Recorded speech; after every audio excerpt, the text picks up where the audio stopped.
Bonjour et bienvenue. Ces derniers jours, l'arrivée de navires de guerre américains au large d'Haïti a ravivé de nombreuses interrogations. Dans la baie de Port-au-Prince, plusieurs bâtiments militaires des États-Unis ont été aperçus, marquant un renforcement visible. Selon les informations, ce déploiement comprend notamment le destroyer lance-missiles USS Stockdale. Accompagné de patrouilleurs des gardes-côtes américains, dont les USCGC Stone et USCGC Diligence. Officiellement, Washington explique que cette présence s'inscrit dans une opération régionale de sécurité maritime, visant principalement la lutte contre le trafic de drogue, le trafic d'armes et la criminalité transnationale. Mais ce déploiement ne survient pas par hasard. Haïti traverse l'une des périodes les plus critiques de son histoire.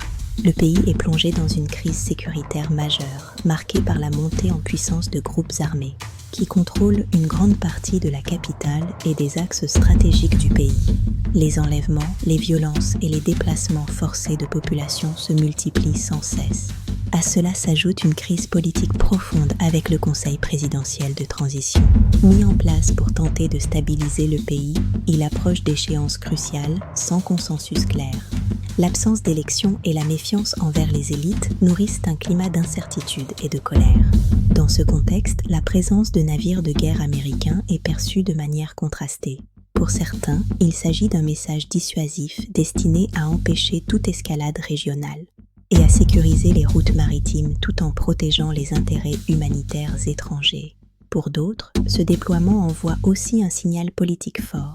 Les États-Unis surveillent de très près. Washington insiste. Il ne s'agit pas d'une intervention militaire directe sur le sol haïtien.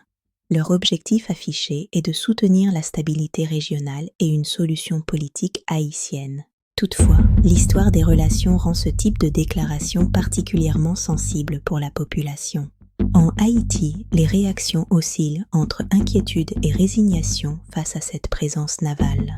Certains espèrent que cela contribuera à freiner l'approvisionnement des gangs en armes. D'autres redoutent une nouvelle forme d'ingérence dans les décisions clés pour l'avenir du pays. Cette situation relance le débat sur l'efficacité de l'aide internationale face à l'effondrement des institutions. Les navires deviennent ainsi le symbole d'un pays placé sous surveillance internationale.